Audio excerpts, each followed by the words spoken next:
दृष्टि IAS class notes for UPSC history. इसमें हम लोग लेक्चर 11 तक कर चुके हैं। ये लेक्चर 12 है, मॉडर्न हिस्ट्री चल रहा है। यहाँ पे भारतीय राज्यों से संबंध पढ़ना है। पहला है घेरे की नीति, यानी भारतीय राज्यों से संबंध स्थापित किए गए वो 3 नीतियों से किए गए। पहला है घेरे की नीति। तो कह रहा है कि यह जो नीति है वो वॉरेन हेस्टिंग द्वारा लागू की गई थी, जिसका मुख्य उद्देश्य था कि जीते हुए जो भूभाग है उसकी रक्षा करना, और इसके लिए बफर राज्य का निर्माण किया गया।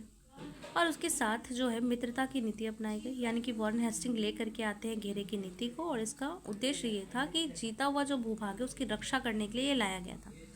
और इसके लिए क्या किया गया कि हम जो है कुछ राज्य, हमारा जो जीता हुआ राज्य है उसके अगल बगल के राज्य को बफर राज्य के रूप में यूज़ करेंगे, उससे मित्रता करेंगे।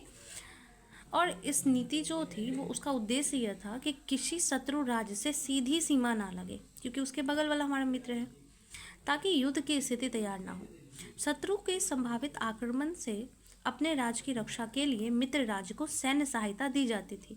इस प्रकार यह अप्रत्यक्ष नियंत्रण की भी एक नीति थी। उदाहरण के लिए बंगाल की रक्षा के लिए अवध जो है वो बफर राज्य बनाया गया, बंगाल की रक्षा के लिए। उसके बाद जो दूसरी नीति थी वो है सहायक संधि की नीति। इसका परिचय देखिए तो इसे नीतिगत रूप से लॉर्ड वेलेस्ली द्वारा लागू किया गया। किसने लागू किया? सहायक संधि को लॉर्ड वेलेस्ली ने। किंतु इसके पहले डुप्ले और क्लाइव ने भी इसका प्रयोग किया था। डुप्ले और क्लाइव ने भी इसका प्रयोग किया था। यह अप्रत्यक्ष नियंत्रण की भी नीति थी, और ये जो नीति थी वो अप्रत्यक्ष नियंत्रण की थी, इसीलिए इसे घेरे की नीति का विस्तार भी कह दिया जाता है। इसका उद्देश्य क्या था? तो नेपोलियन के भय को समाप्त करना। इसका उद्देश्य था नेपोलियन के भय को समाप्त करना और भारतीय राज्यों को सुरक्षा के लिए, भारतीय राज्यों की सुरक्षा के लिए ब्रिटिश साम्राज्य पर आश्रित करना, यानी कि भारतीय राज्यों को अगर सुरक्षा चाहिए तो उसे आश्रित होना होगा ब्रिटिश साम्राज्य पर। इसके प्रावधान क्या थे? सहायक संधि के संबंधित जो राज्य है उसमें ब्रिटिश रेजिमेंट की नियुक्ति की जाएगी। संबंधित राज्य में ब्रिटिश सेना की उपस्थिति, जिसका खर्च राज्य को ही उठाना पड़ता था। ठीक है, जो संबंधित राज्य है उसमें एक रेजिमेंट रखेंगे, प्लस वहाँ पे सेना देंगे। सेना का खर्च वो राज्य देगा। अगर वो राज्य बड़ा है तो उससे भूभाग प्राप्त किया जाएगा खर्च के रूप में, अगर छोटे हैं तो उससे नगद की राशि ली जाएगी। और जो विदेशी नीतियाँ होंगी वो अंग्रेज ही संचालित करेंगे उस संबंधित राज्य का। अंग्रेजों की अनुमति के बिना किसी भी यूरोपीय या अमेरिकी नागरिक को राज्य की सेवा में शामिल नहीं किया जाएगा।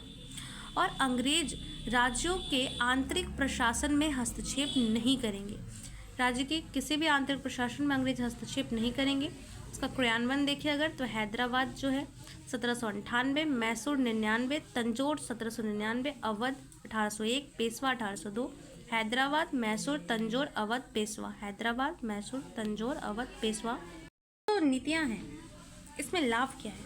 इसका लाभ देखें अगर अंग्रेजों को क्या लाभ होता है, तो राज्यों के खर्च से अंग्रेज की सैन्य शक्ति का विस्तार, यानी कि सेना बढ़ाए जा रहे हैं, खर्च राज्य दे रहे हैं।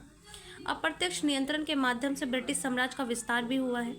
अब युद्ध या तो शत्रु के भूभाग में या मित्र के भूभाग में होता है, इनके क्षेत्र बचे हुए हैं। विदेश नीति पर अधिकार कर लेने से बाहरी आक्रमण का खतरा भी समाप्त हो गया, क्योंकि जब बाहरी नीति का यही निर्णय करेंगे अंग्रेज तो बाहरी आक्रमण का खतरा समाप्त हो गया। और रेजिडेंट के माध्यम से आंतरिक नीति में भी हस्तक्षेप किया जा गया। ठीक है, जो रेजिडेंट है उससे आंतरिक जो मामले है उसमें भी हस्तक्षेप हो रहा है, जिससे औपनिवेशिक हितों के अनुकूल शासन चलाया गया। तो ये सब अंग्रेजों का लाभ हुए। और भारतीय राज्यों को क्या हानि हुई वो देखते हैं। तो भारतीय शासक अब केवल नाम मात्र के ही शासक रह गए, वो नाम मात्र के शासक बच गए। वास्तव में अंग्रेजों के पास शासन का अधिकार चला गया। सैन्य शक्ति समाप्त हो जाने से प्रतिरोध की क्षमता भी समाप्त हो गई। जब सैन्य शक्ति समाप्त हो गई तो लड़ेंगे कैसे? प्रतिरोध की क्षमता समाप्त। विदेश नीति का अधिकार समाप्त हो जाने से बाहरी सहायता की संभावना भी समाप्त हो गई। अब ना सेना है ना बाहरी सहायता ले सकते हैं। और प्रशासनिक हस्तक्षेप की वजह से भारतीय जो शासक थे वो शासन के प्रति उदासीन हो गए, उनका हाथ कम होने रहेगा। अब जब कम होगा तो क्या होगा? इस प्रकार जनता से भी वो अलग थलग पड़ गए, एक जनता से जो अटैचमेंट था वो भी खत्म हो गया। तो सभी तरह से जो है ये राज्यों को हानि हुई। इसके बाद आती है हड़प की नीति। इसे नीतिगत रूप से लॉर्ड डलहौजी द्वारा लागू किया गया। तो नीतिगत रूप से किसने लागू किया? लॉर्ड डलहौजी ने लागू किया। इसे प्रत्यक्ष नियंत्रण की नीति कहते हैं। इससे पहले जो दो थे वो अप्रत्यक्ष नियंत्रण के थे, पर यह प्रत्यक्ष नियंत्रण का है, इसीलिए इसे शांतिपूर्ण विलय की नीति भी कहा जाता है, हड़प की नीति को। डलहौजी के पहले जो थे मदावी 1839, कोलावा और जरलोन 1840 और सूरत 1842 को भी इस सिद्धांत के आधार पर हड़पा गया था डलहौजी से पहले। सिद्धांत क्या है? तो डलहौजी ने यह नियम बनाया कि अगर किसी राज्य का वैध प्राकृतिक उत्तराधिकारी पुत्र नहीं हो तो उस राज्य का विलय ब्रिटिश साम्राज्य में कर लिया जाएगा।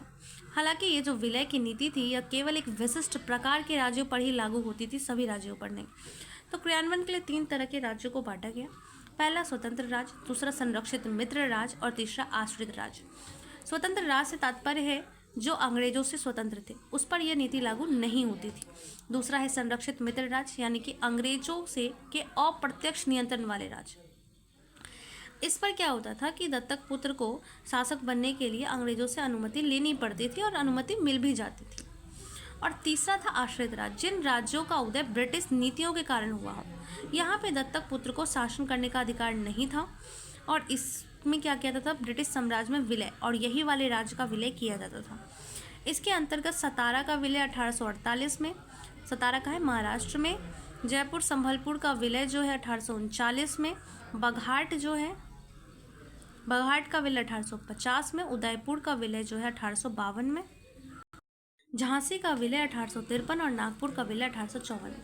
कुशासन के आरोप में डलहौजी ने 1856 में अवध का विलय कर लिया और इस समय वाजिद अली शाह अवध के नवाब थे जिस टाइम पे विलय किया गया और जेम्स आउटम अवध का रेजिडेंट था और इसी रेजिडेंट की रिपोर्ट के आधार पर अवध का विलय किया गया था।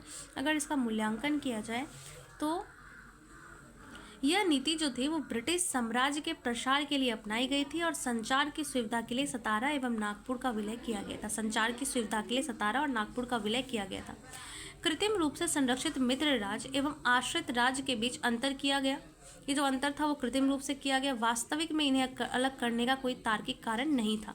यह नीति इतनी अनैतिक थी कि स्वयं जो कोर्ट ऑफ डायरेक्टर थे उन्होंने करौली राज्य के विलय को अमान्य घोषित कर दिया। इसके अलावा ब्रिटिश वाइसराय कैनिंग जो थे उन्होंने उदयपुर और बघाट राज्य को वापस कर दिया। कैनिंग ने उदयपुर और बघाट राज्य को वापस कर दिया। इसके बाद प्रश्न है सहायक संधि की प्रमुख विशेषताओं का उल्लेख करते हुए इसके प्रभावों को स्पष्ट करें। लॉर्ड डलहौजी द्वारा लागू की गई हड़प की नीति की समीक्षा प्रस्तुत करें। सहायक संधि एवं हड़प की नीति के बीच तुलना प्रस्तुत करें और लॉर्ड वेलेजली के अधीन ब्रिटिश साम्राज्य के प्रसार पर प्रकाश डालें। लॉर्ड डलहौजी के अधीन ब्रिटिश साम्राज्य के प्रसार की टिप्पणी करें। और प्रश्न है कि लॉर्ड डलहौजी को आधुनिक निर्माता कहना कहाँ तक उचित है, टिप्पणी कीजिए। और इसके बाद जो है इनकी आर्थिक नीति को हम लोग पढ़ेंगे नेक्स्ट क्लास में। यहीं तक रखते हैं। Thank you.